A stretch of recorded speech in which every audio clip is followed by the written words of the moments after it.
O hino brasileiro nasceu ao calor das agitações populares, num dos momentos mais dramáticos de nossa história. Para comemorar a abdicação de Dom Pedro I, o hino, que havia sido criado em 1822 para saudar a emancipação política, se transformou num grito de rebeldia da pátria livre contra a tutela portuguesa. Durante quase um século, o hino nacional brasileiro foi executado sem ter, oficialmente, uma letra. Os primeiros textos não eram bons, ora insultavam os portugueses, ora bajulavam o soberano reinante. Assim, a composição de Francisco Manuel da Silva, só em 1909, recebeu uma letra definitiva. O assunto da aula de hoje é o período regencial, as regências, entre 1831 e o ano de 1840. Bom, mas para nós entendermos esse período da história do Brasil, nós temos que voltar um pouquinho, em março do ano de 1831. Este mês marcou a chamada Noite das Garrafadas, um episódio que vai culminar na famosa abdicação de Dom Pedro I, no dia 7 de abril de 1831.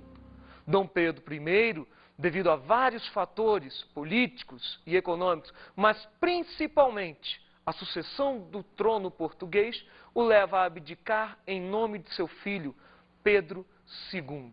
Porém, Pedro II era menor de idade e a Constituição de 1824 dizia algo a respeito disso, ou seja, que Dom Pedro II não poderia assumir o trono e assim entraria um período que nós chamamos de regência ou período regencial. Vamos fazer o seguinte, vamos dar uma olhada nesses artigos que proibiram Dom Pedro II de assumir o governo? Vamos lá. Artigo 121. O imperador é menor até a idade de 18 anos completos. Artigo 122. Durante a sua menoridade, o império será governado por uma regência, a qual pertencerá ao parente mais chegado do imperador, segundo a ordem da sucessão, e que seja maior de 25 anos. Artigo 123. Se o imperador não tiver parente algum que reúna estas qualidades, será um império governado por uma regência permanente, nomeada pela Assembleia Geral, composta de 3 membros, dos quais o mais velho em idade será o presidente. Artigo 124. Enquanto esta regência, se não eleger, governará o Império uma regência provisional composta dos ministros de Estado do Império e da Justiça, e dos 2 conselheiros de Estado mais antigos em exercício, presidida pela imperatriz viúva, e, na sua falta, pelo mais antigo conselheiro de Estado. Bom, através desses artigos que você viu agora da Constituição de 1824, você acaba de entender que, com a abdicação de Dom Pedro I, Dom Pedro II não pôde assumir o governo, por ser menor de idade. Já que Pedro II era menor de idade, Dom Pedro I teve que nomear um tutor, José Bonifácio, e organizar o período, que é o tema da aula, regencial, de 1831, da abdicação de Dom Pedro I, até 1840, com o golpe da maioridade e a subida de Pedro II, Dom Pedro II, ao poder. Bom, a regência em si, ela foi dividida em vários momentos. Tivemos a regência trina provisória, entre abril e junho de 1831, a regência trina permanente, que vai de 1831 a 1834, quando ocorre a formulação do Ato Adicional de 34, que vai determinar a regência una de Feijó e a regência una de Araújo Lima. Bom, mas o grande destaque dessas 2 regências, a trina provisória e a trina permanente, é o famoso Francisco de Lima e Silva, famoso Chico Regência, porque este indivíduo veio a ocupar cargos na regência, tanto na regência trina provisória, como na regência trina permanente.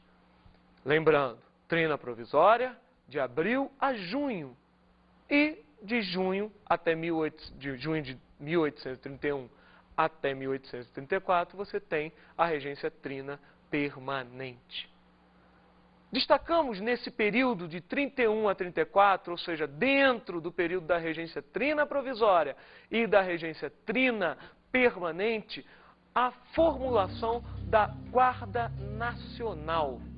Formulação desta guarda que tinha como objetivo defender os interesses das oligarquias, ou seja, das classes mais privilegiadas, da elite da sociedade brasileira. Interessante, né? Uma guarda nacional deveria responder os seus atos para defender a população, os interesses da população, mas não. Na verdade, a Guarda Nacional defendia os interesses de uma elite, a elite latifundiária brasileira, que era a mesma do período colonial, latifundiária, monocultora e escravocrata. Então, essa Guarda Nacional, ela tem como objetivo principal, defender os interesses da elite brasileira, criada por Diogo Antônio Feijó. Bom, dentro dessa brincadeira, você tem também a criação do Código Civil Criminal. O Código Civil Criminal que foi criado no período da regência trina permanente. Ou seja, o que nós acabamos de falar está dentro desse intervalo de tempo da trina provisória e da trina permanente, entre 1831 e 1834.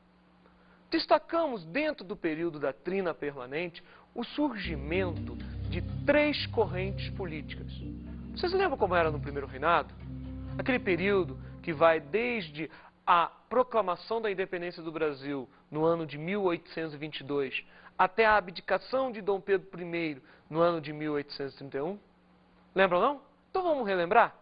Você tinha 2 correntes políticas.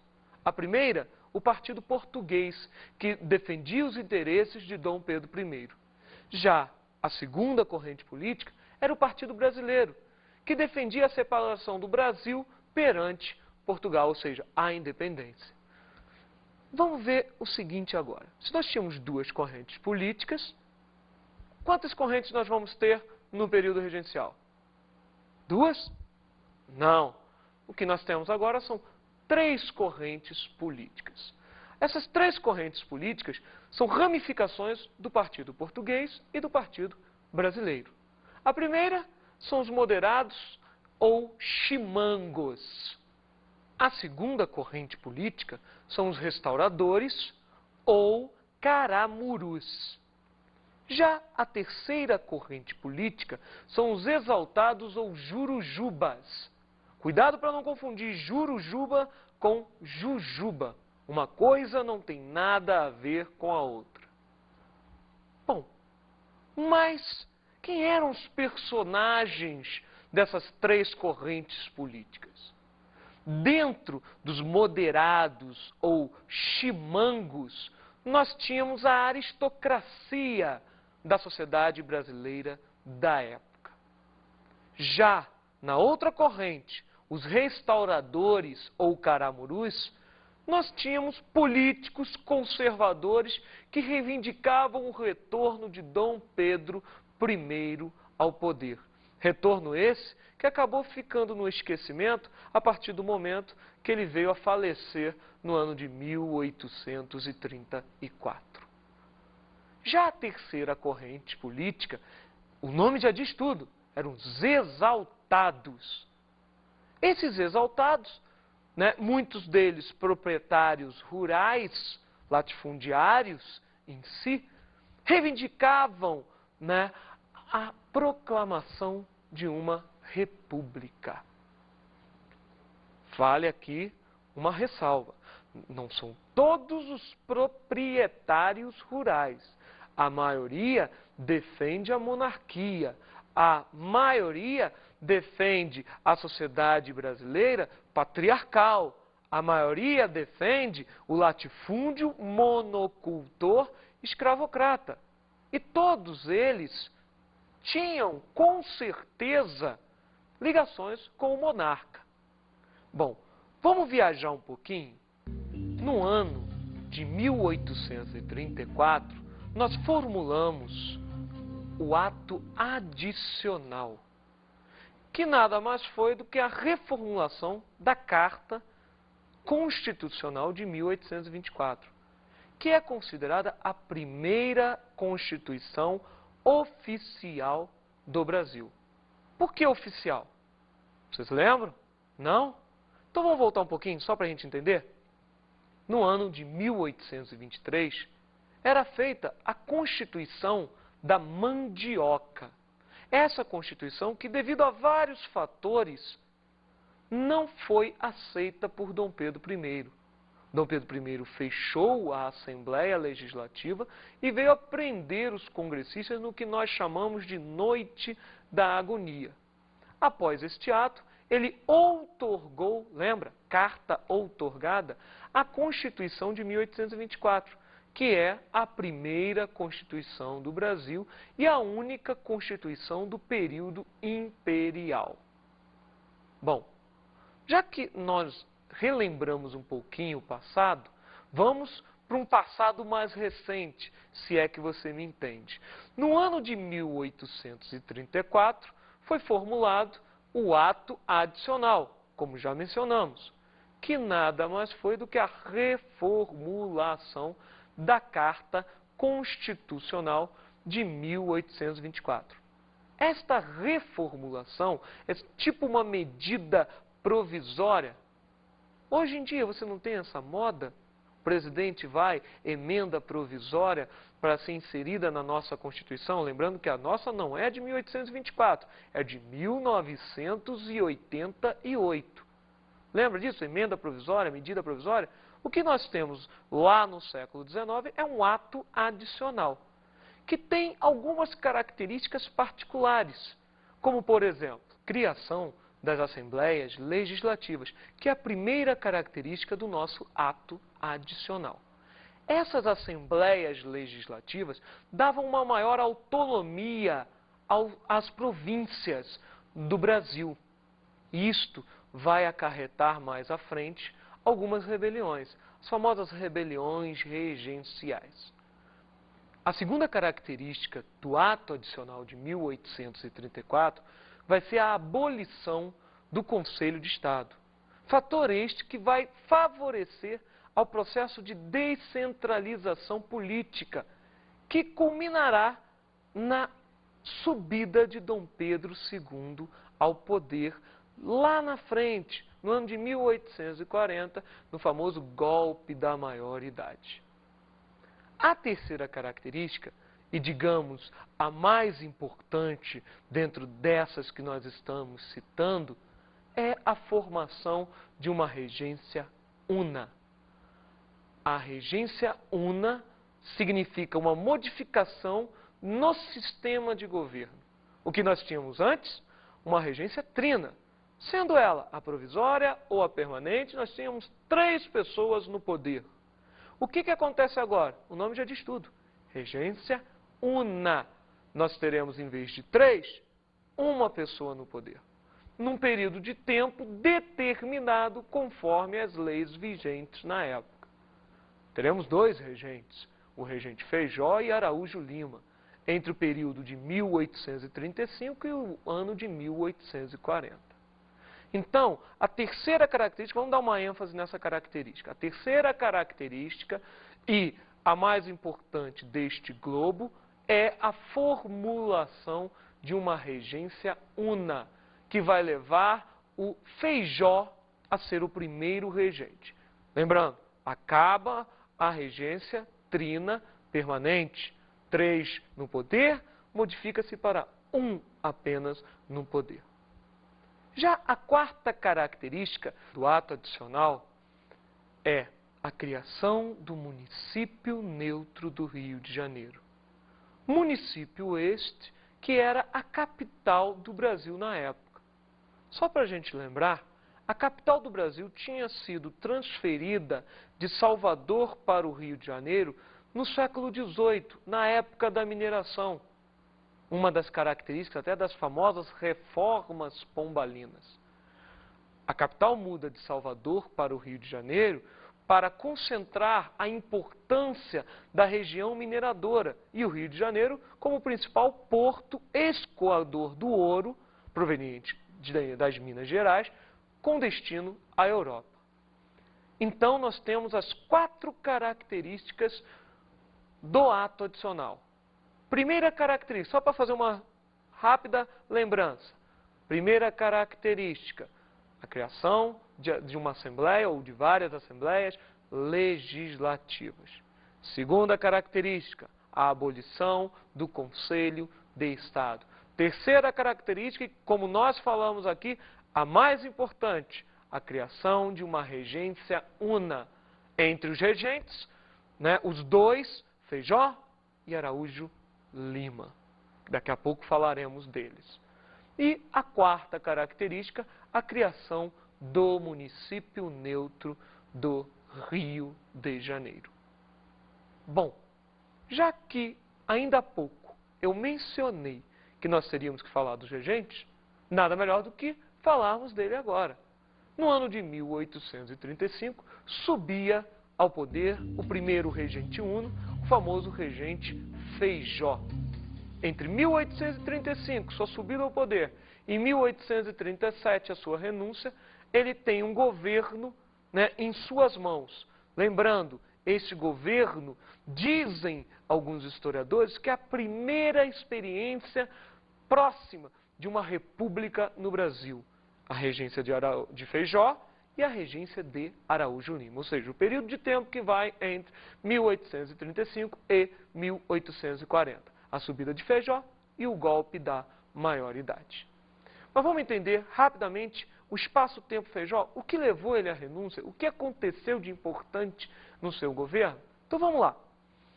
O período Feijó, de 35 a 37, ganha-se destaque uma mudança radical nas correntes políticas. Você lembra, como nós falamos anteriormente, o Partido Português e o Partido Brasileiro tinham se transformado em 3 correntes políticas. Os exaltados, os restauradores e os moderados. Pois bem, o que acontece no período Feijó agora é, de 3 correntes, nós voltamos a ter 2. Restaurador, exaltado e moderado se transformam em progressistas e regressistas. Feijó, ele era um progressista. Então nós tínhamos um progressista no poder, que queria uma maior autonomia para as províncias, uma descentralização política. Descentralização esta, que eu já dei ênfase, vai levar às famosas rebeliões regenciais, que daqui a pouco a gente fala de algumas rebeliões que vão levar Feijó à renúncia. Esses 2 grupos políticos, essas 2 correntes políticas, regressista, progressista, se transformam nos 2 mais famosos partidos brasileiros no final do período regencial e no decorrer do segundo reinado. São os famosos liberais e conservadores. Não preciso falar que os progressistas se transformaram nos liberais e os regressistas se transformaram nos conservadores. Lembre-se, tudo farinha do mesmo saco. Existe uma frase famosíssima: nada mais liberal do que um conservador na oposição e nada mais conservador do que um liberal no poder. É tudo farinha do mesmo saco. Dá para associar até com os dias de hoje, né? Direita, esquerda. Só para fazer uma vaga lembrança, esses termos direita e esquerda vieram lá do século XVI, do século XVII, quando, ao lado direito do rei absolutista, sentavam aqueles que eram a favor do rei, e do lado esquerdo do rei sentavam aqueles que eram a oposição ao rei. Direita e esquerda, situação, oposição, conservadores, liberais, regressistas, progressistas. Não dê nó, não confunda. Bom, durante o governo Feijó, nós tivemos destaque às famosas rebeliões regenciais. Rebeliões essas que nós não vamos dar ênfase, não vamos entrar em detalhes aqui, nesta aula. Mas daremos uma rápida passagem sobre as rebeliões regenciais. Citaremos algumas aqui, como por exemplo, a cabanagem, que ocorreu no Pará e teve uma característica meio mista, com a participação, num primeiro momento, da elite latifundiária, com Clemente Malcher, por exemplo, e, no segundo momento, tornando-se popular, com os famosos irmãos Vinagre. Temos também a balaiada, que acontece no Maranhão. Esta que tem como principal característica o caráter popular. Dentre todas, é a mais popular de todas, com a participação de ex-escravos e até mesmo de escravos dentro desse contexto de rebelião. Outra rebelião regencial é a Sabinada, feita pela classe média na região da Bahia. Classe média esta organizada por Francisco Sabino, um dos seus líderes. Na mesma Bahia, você teve uma revolta popular de escravos de origem malesa. Era a famosa Revolta dos Maleses, ou Revolta do Malês, como ficou conhecida na Bahia. Não deu muito certo, é óbvio. Mas a mais famosa de todas as rebeliões regenciais, que teve uma maior duração, 10 anos, entre o ano de 1835 e o ano de 1845, ficou famosa até nas telas e nos livros, a famosa Casa das Sete Mulheres. Quem não lembra de Giuseppe Garibaldi, vulgo Tiago Lacerda?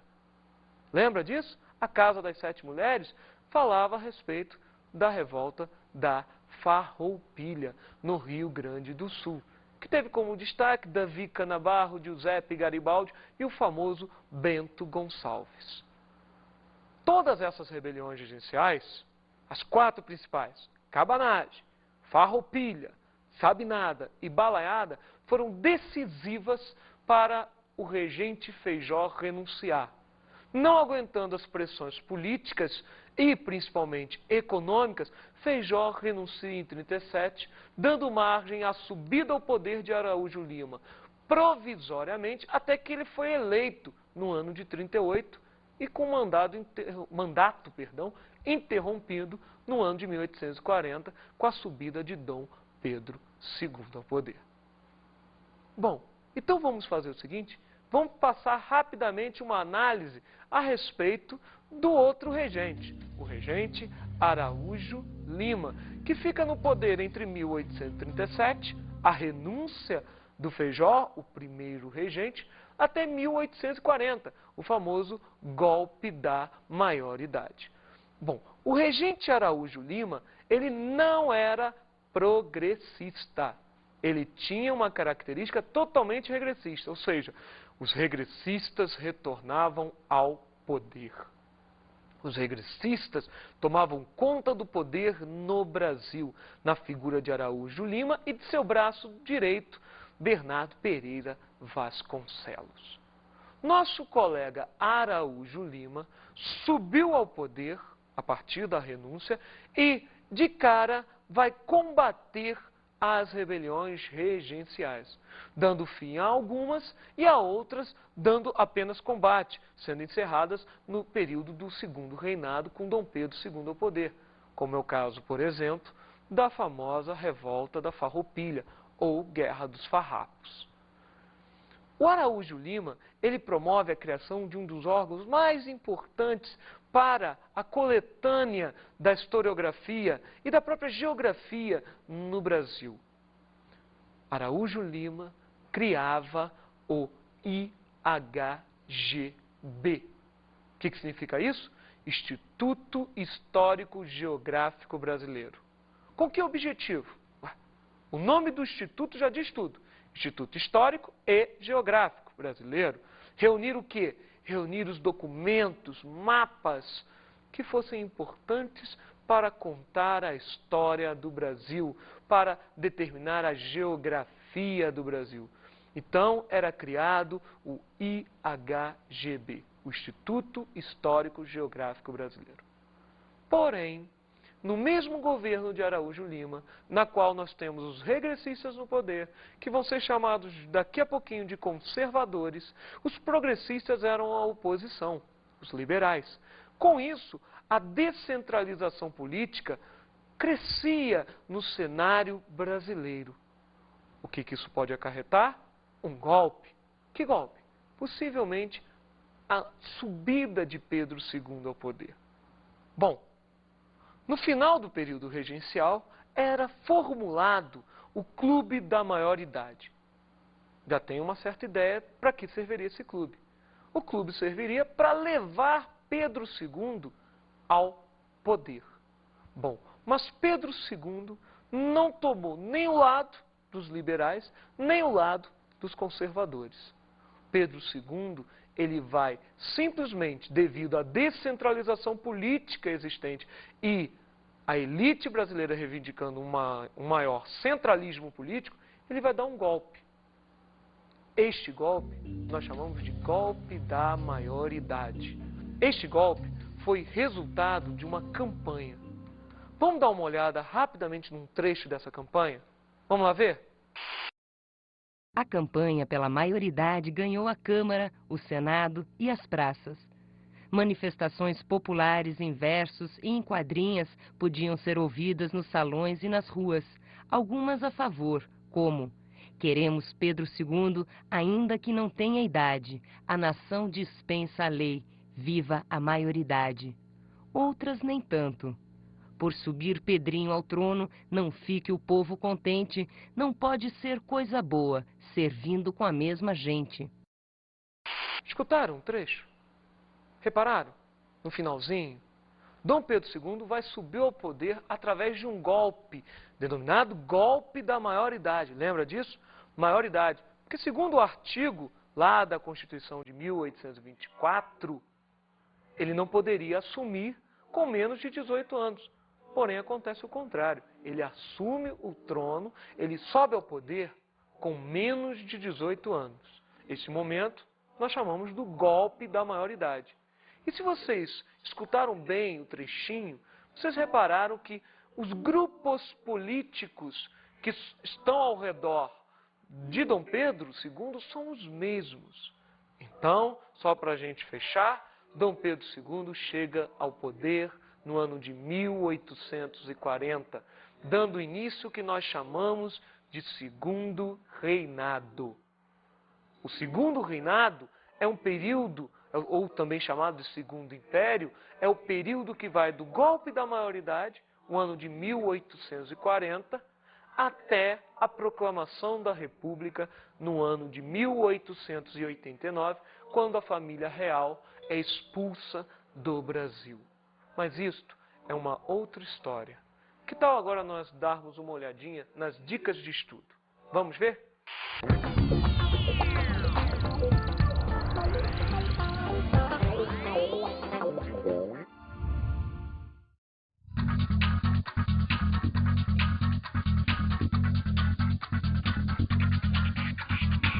A nossa dica de estudo hoje é a mesma, dividida em duas partes. Primeiro, leiam o livro A Casa das Sete Mulheres, da autora Letícia Wiercowski, da editora Record. E a outra parte é assistir a minissérie A Casa das Sete Mulheres, para você vivenciar um pouco o que foi este período entre 1835 e 45, pois A Casa das Sete Mulheres fala a respeito da revolta da Farroupilha. Tá legal? Muito bom? Então um grande abraço e até a próxima.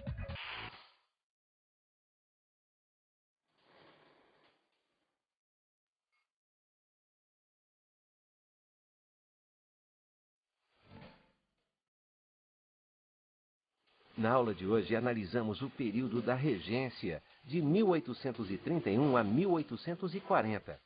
O período regencial ele foi dividido na regência trina provisória, na regência trina permanente e nos dois regentes unos, Feijó e Araújo. Abordamos a abdicação de Dom Pedro I em 1831. A abdicação de Dom Pedro I acarretou o início do período regencial no Brasil, pois o seu filho, Pedro II, ainda era menor de idade. E vimos o golpe da maioridade de 23 de julho de 1840. O golpe da maioridade concretizou a subida de Dom Pedro II ao poder, dando início ao Segundo Reinado. Até a próxima aula!